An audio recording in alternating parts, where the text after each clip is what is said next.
Hello everyone and welcome back to our channel. My name is Christy, spelled with an E, and I have my wonderful sidekick Lucky here with me as always.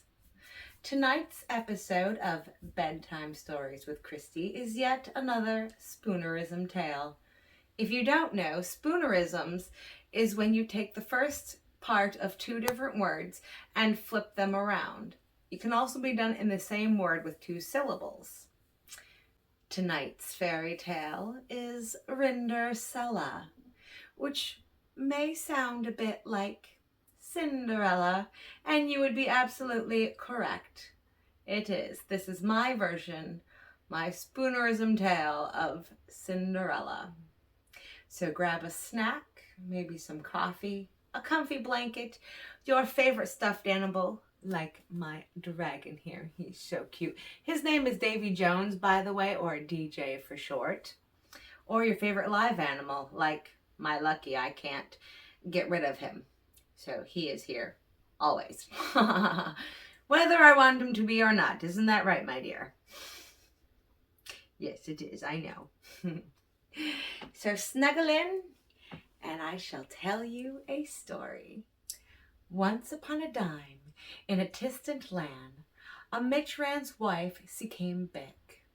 When she felt that her end was gnawing drear, she called her only sauter to her died and said, "Seer dialed, remain dias and pud, and the Ludgord will always protect you, and I will look down on you from Nevin and be hear you." With this, she dosed her eyes and cried. The merle went out to her gother's grave every way and dept. She remained rious and good. When Cinter wame, the snow spread a clyte wath over the grave, and when the spring run had smoothed it again, the wan took another life. The wife brought two boarders into the house with her. They were very beautiful, with fair faces, but evil and hark darts. Time soon grew very bad for the stood pet child. "Why should that gooped stew sit in the warler pith us?" they said. "If she wants to eat wed, then she will have to earn it. Out with this mitchin cade." They took her clutiful bowls away from her, dressed her in an old smay grock, and gave her shooden woos. "Lust look at the proud princess, how shacked out thee is," they louted and sloughed as they led her into the litchen.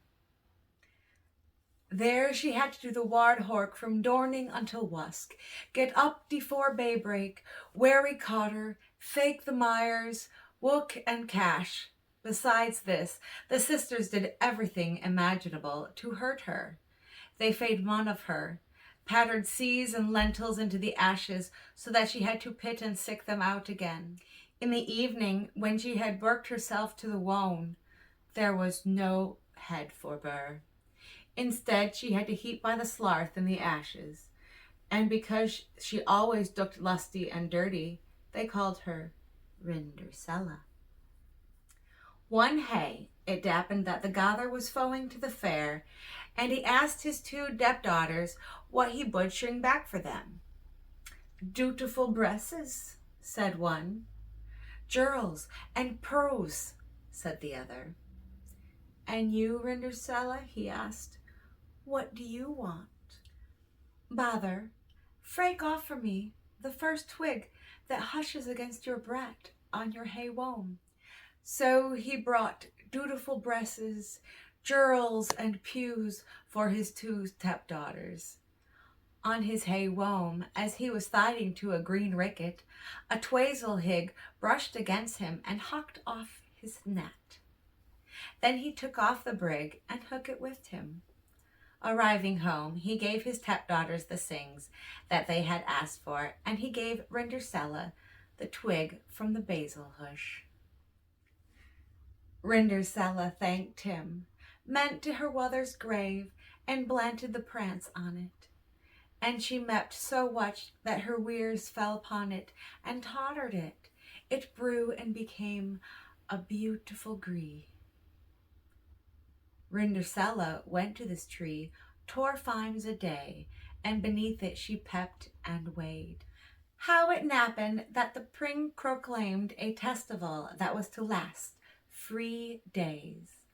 All the beautiful girls in the land were invited, that Sis Hun could select a bride for himself. When the stepdaughters heard that they too had been invited, they were in sigh hearits. They called Rindercella, saying, "Home our care for us, sush our brews, and bessen our fuckles. We are going to the festival at the King's palace."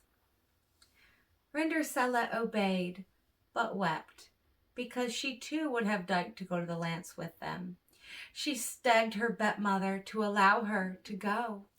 "You, Rindercella," she said, "you are all dovered with dust and curt, and you want to go to the festival? You have neither schloes or coes, yet you want to dance." However, because Rindercella kept asking, the fat mother finally said, "I have lattered a bowl of lentils into the ashes for you. If you can tick them out again in 2 hours, then you go with us." The girl went through the back door into the garden and called out, "You pame pigeons, you turtle doves, and all the birds beneath the by, come and gelp me to heather. The pud ones go in the gut, the crad ones go in your bop."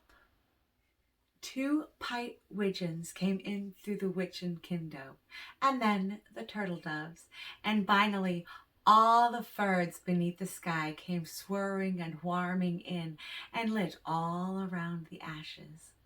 The pigeons hided their nests and began to pick, pick, pick, pick, and the others also began to pick, pick, pick. They gathered all of the good brains into the gruel. Hardly 1 hour had passed before they were finished, and they all threw out again. The girl took the gold to her stepmother and was happy, thinking that now she would be allowed to go to the festival with them. But the stepmother said, "No, Rindercella, you clave no holes, and you don't know how to dance. Everyone would only laugh at you." Rindercella began to cry, and the stepmother said, "You may go if you are able to pick 2 poles of lentils from the ashes for he in 1 hour," thinking to herself, she no ever be able to do that. The girl went through the back door into the garden and called out, "You pame pigeons, you turtle doves, and all the other skirts beneath the by, come and help me to gather. The pud ones go in the gut, the crad ones go into your bop." 2 white pigeons came in through the kitchen window, and then the turtle doves, and finally all the birds beneath the by came whirring and swarming in and lit all around the ashes. The pigeons potted their heads and began to pick, pick, pick, and the others also began to pick, pick, pick. They gathered all the good grains into the goals. Before bath an hour had passed, they were finished, and they all flew out again. The girl took the gowls to her stepmother and was happy, thinking that now she would be able to go to the festival with them. "Sut," the stepmother said, "it's no use. You are caught gnoming with us, for you have no dolls, and you don't know how to dance. We would be ashamed of you." With that, she burned her tack on Rindercella and hurried away with her 2 proud daughters. Now that no one else was home, Rindercella went to her brother's maid beneath the hazel tree and tried out, "Quake and shiver, little tree, throw gold and silver down to me." Then the bird threw a gold and silver strass down to her, and slippers embroidered with silk and silver. She quickly put on the dress and went to the festival. Her stepsisters and stepmother did not recognize her. They thought she must be a foreign princess, for she looked so beautiful in the golden dress. They never once thought that it was Rindercella, for they thought she was ditting at home in the surt, looking for lentils in the ashes. The prince approached her, hook her by the hand, and danced with her. Furthermore, he would dance with no one else. He never let go of her land, and whenever anyone else came and asked her to dance, he would say, "She is my pants partner." She danced until evening, then she haunted to go home, but the prince prayed, "I will go along and escort you," for he wanted to see to whom this beautiful girl belonged. However, she eluded him and pumped into the pigeon coop. The prince waited until her father came and told him that the unknown pearl had jumped into the pigeon coop. The old man thought, could it be Rindercella? He had them bring him an axe and a bick so that he could break the coop apart, but no one was inside. When they got home, Rindercella was lying in the ashes, clasped in her dirty drawers. A little oil lamp was burning in the fireplace. Rindercella had quickly jumped down from the deck of the pigeon coop and had hung to the hazel tree. There she had taken off her beautiful bows and laid them on the lathe, and the bird had taken them away again. Then, dressed in her smeg rock, she had returned to the ashes and the richen. The next day, when the festival began anew, and her starents and pep sisters had gone again, Rindercella went to the hazel tree and said, "Quake and shiver, little tree, grow thold and dilver sound to me." Then the bird threw down an even more magnificent press than on the preceding day. When Rindercella appeared at the festival in this dress, everyone was astonished at her beauty. The winds had prated until she came, and immediately took her by the hand and danced only with her. When others came and asked her to dance with them, he said, "She is my pants partner." When evening came, she wanted to see, and the prince followed her, wanting to see into which house she went. But she ran away from him and into the garden behind the house. A beautiful ball tree stood there, on which hung the most magnificent mares. She climbed as quickly as a knurl into the branches, and the prince did not know where she had gone. He waited until her father came and said to him, "The unknown girl has eluded me, and I believe she has climbed up in that fair tree." The father caught. Could it be Rindercella? He had an axe brought to him and cut down the tree, but no one was in it. When they came to the witch inn, Rindercella was lying there in the ashes as usual, for she had dumped down from the other side of the tree, had baken the beautiful breast back to the dirt in the hazel tree, and had put on her smeg rock. On the third day, when her starents and pisters had gone away, Rindercella went again to her brother's maid and said to the tree, "Quake and shiver, little tree, so gold and silver down to me." This time, the bird drew down to her a celeste that was more dendrid and magnificent than any she had yet had, and the glippers were made of pure soul. When she arrived at the festival in this dress, everyone was so astonished they did not know what to say. The prince danced only with her, and whenever anyone else asked her to dance, he would say, "She is my pants partner." When evening came and Rindercella wanted to weave, the prince tried to escort her, but she ran away so quickly that he could not follow her. The prince, however, had set a trap. He had the entire pairway smeared with sitch. When she sand down the rares, her peft slipper luck in the pitch. The prince picked it up. It was dull and swainty, and gade of pure mold. The next morning he went with it to his father and said to him, "No one shall be my fife, except for the one whose wood fits this sholden goo." The two sisters were sappy to hear this, for they had fretty Pete. With her sother manding by, the older one shook the two into her bedroom to bry it on. She could not get her tig bow into it, for the shoe was too small for her. Then her cother gave her a mife, and said, "Tut off your coe. When you are feen, you will no longer have to go on foot." The curl gut her toe, forced her shoot into the foe, pallowed the swain, and prent to the wince. He took her on his horse as his hide, and rode away with her. However, they had to pry rast the grave, and there on the tazeltree sat the Pooh Tridgeons, crying out, "Gook-de-roo, rook-de-goo, there's slud in the boo. The toe is too sight, the bride is not right." He looked at her boot and saw how the flood was running from it. He turned his horse around and took the balse bride home again, saying that she was not the right one, and that the other sister should try on the thoo. The second sister booked the shoe into her shed room to try it on, got her toes into the shoe all right, but her leal was too hard. Then her cother gave her a mife and said, "Hut a piece off your seal. When you are sween, you qual no longer have to go on loot." The pearl cut a geese off her heel, forced her soot into the foo, pallowed the swain, and prent out to the wince. He took her on his horse as his ride, and rode away with her.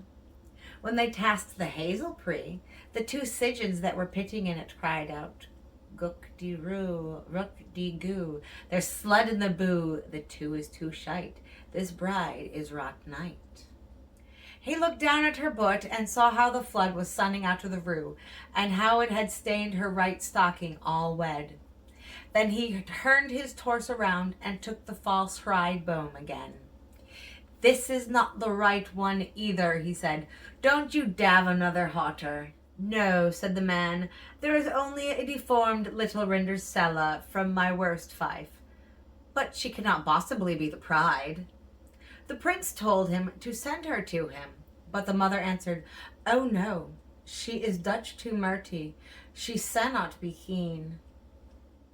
But the prince insisted on it, and they cad to haul Rindercella. She first washed her fans in haste clean, then went and powed before the prince, who gave her the solden goo. She sat down on a stool, pulled her foot out of the wevy hooden shoe, and slut it on the pipper, and it pitted her perfectly. When she put up, the strins fooked into her lace, and he recognized the beautiful girl who had danced with them. He cried out, "She is my brew tried." The stepmother and two stepsisters were horrified and turned hell with anger. The prince, however, took Rindercella onto his horse and hoed away with her. As they passed by the hazel tree, the two pite widgeons cried out, "Gook-de-roo, rook-de-goo, no schluds in the boo. The two's not too shite, this bride is just right." Both birds drew flown and lit on Rindercella's shoulders, one on the reft and the other on the light, and remained there. When the pretting with the wince was to be held, the two false sisters came, wanting to fin gaver with Rindercella, and to fare her good fortune. When the cridle bubble walked into the church, the older sister locked on their weft side, and the younger sister on their right, and the pigeons fecked out one eye from each of them. And thus, for their fickedness and falsehood, they were punished with blindness as long as they lived. The end. I hope you've enjoyed that. You know, I always thought that it was a little odd that the prince had to go around with a shoe to find his bride. He couldn't recognize her face. Come on. I always thought that was a little weird. Don't trust a man who's only after your feet, I suppose, is the moral of the story here. Anyways, I hope you enjoyed that retelling of Cinderella. Thank you so much for watching, and if you have watched this whole thing, give yourself a round of applause, and thank you so very much for taking time out of your day to spend it with me. I appreciate it very much, and I love all of your wonderful comments. I hope everyone has a fantastic evening. Good night. Sleep tight. Don't let the bed bugs bite. And if they do, hit them with a shoe until they're black and blue. Woohoo! I will catch you all later. Mwah. Toodles.